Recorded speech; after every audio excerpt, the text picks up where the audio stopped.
Pak Wan, tadi itu tentang PPDB, zonasi, UN, terutama soal UN tadi dikatakan bahwa ada yang gerakan perlawanan tapi ada gerakan setuju. Termasuk para guru kebanyakan setuju UN dihidupkan lagi, mungkin dengan format yang seperti apa kira-kira, Prof? Ya, yang pertama kami tegaskan bahwa sampai sekarang Kementerian belum mengambil kebijakan apapun terkait dengan berbagai isu yang sekarang berkembang di masyarakat. Karena itu kami mohon kepada masyarakat untuk bersabar agar kami dapat mengambil kebijakan yang sebaik-baiknya dengan mendapatkan masukan dari berbagai kalangan. Sehingga kalau tadi saya menyinggung UN ada yang pro ada yang kontra, itu hal yang biasa. Tapi sekali lagi kami belum mengambil kebijakan. Mungkin kalau saya boleh pakai istilah yang agak populer itu, semua masih sebatas omong-omong. Karena itu semua pendapat baik yang pro maupun yang kontra, kami akan analisis berbagai argumen yang disampaikan, dan tentu kebijakan yang akan kami ambil adalah kebijakan yang terbaik untuk kepentingan bangsa dan negara. Dan yang tentu tidak kalah pentingnya, bahkan mungkin ini yang juga sangat penting adalah sejalan dengan kebijakan dari Bapak Presiden Prabowo. Ini yang nanti coba kita kaji secara mendalam, karena intinya kan sebenarnya kami berusaha untuk memberikan layanan pendidikan yang berkualitas untuk semua. Dan oleh karena itu maka bagaimana ada penjaminan terkait dengan mutu pendidikan itu, perangkatnya itu kan tidak tunggal. Penjaminan itu kalau kita lihat dari undang-undangnya itu kan ada dua kan, ada penjaminan internal dan ada penjaminan eksternal. Penjaminan mutu internal itu yang dilakukan oleh masing-masing satuan pendidikan. Termasuk di dalamnya adalah misalnya menyangkut evaluasi belajar peserta didik di masing-masing satuan pendidikan.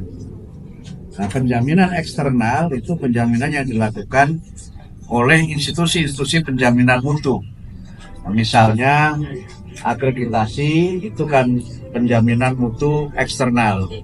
Nah, soal ujian, apakah itu bernama ujian nasional ataukah bernama asesmen nasional, ataukah dulu ada Eptanas, itu semuanya kan bagian dari alat ukur mutu pendidikan. Sehingga karena itu semangat dari penyusunan berbagai macam kebijakan itu adalah untuk penjaminan mutu pendidikan baik eksternal maupun internal. Prof, soal anggaran kemarin kan rapat di DPR ya Prof, ini apakah Kemendikbud akan menambah anggaran yang dikasih? Kemarin sudah ada yang disepakati oleh DPR, anggaran yang kita usulkan sesuai dengan PABU sudah disetujui, tetapi kami memang masih mengusulkan dalam jumlah tertentu untuk bisa ada penambahan. Tapi yang penambahan itu tentu harus kita bicarakan lagi dengan Kementerian Keuangan dan juga nanti harus kita bicarakan lagi dengan DPR. Untuk penambahan anggarannya nanti untuk apa sih? Oh, agak banyak ya, saya tidak hafal, tapi yang jelas memang itu berkaitan dengan peningkatan mutu pendidikan dan berbagai kebijakan yang bersifat afirmatif. Prof, sebentar lagi pilkada. Tadi kan Prof menyinggung bahwa guru kerap jadi ada jabatan politis, mungkin ada himbauan untuk Anda.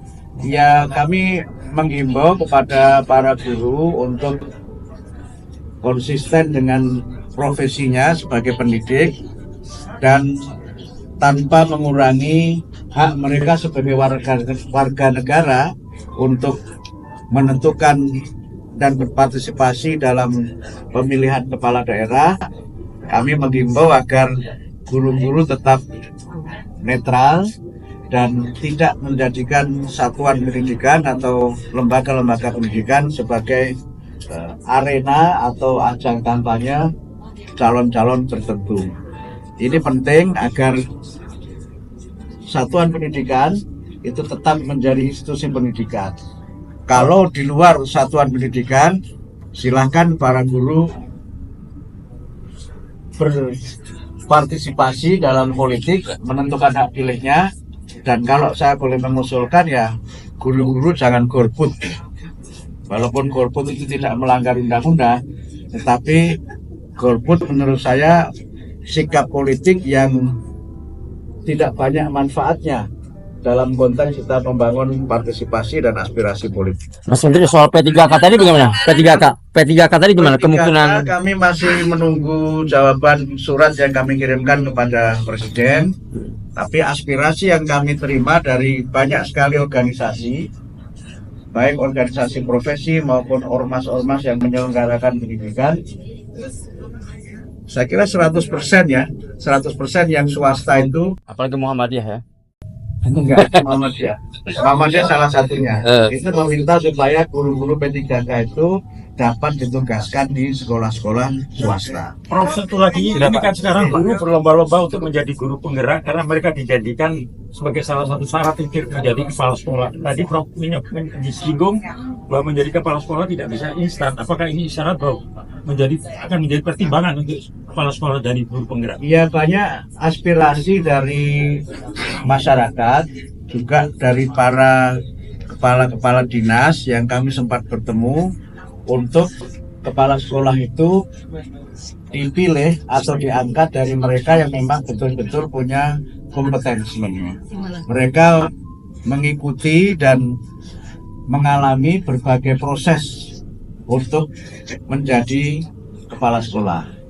Tapi sekali lagi ini belum menjadi kebijakan, tapi aspirasi yang kami terima dari banyak kepala dinas menghendaki agar guru-guru penggerak itu tidak otomatis menjadi kepala sekolah, karena aspirasi mereka, kepala sekolah itu ya mereka yang memang memulai dan memiliki pengalaman serta penjenjangan untuk sampai dia menjadi kepala sekolah.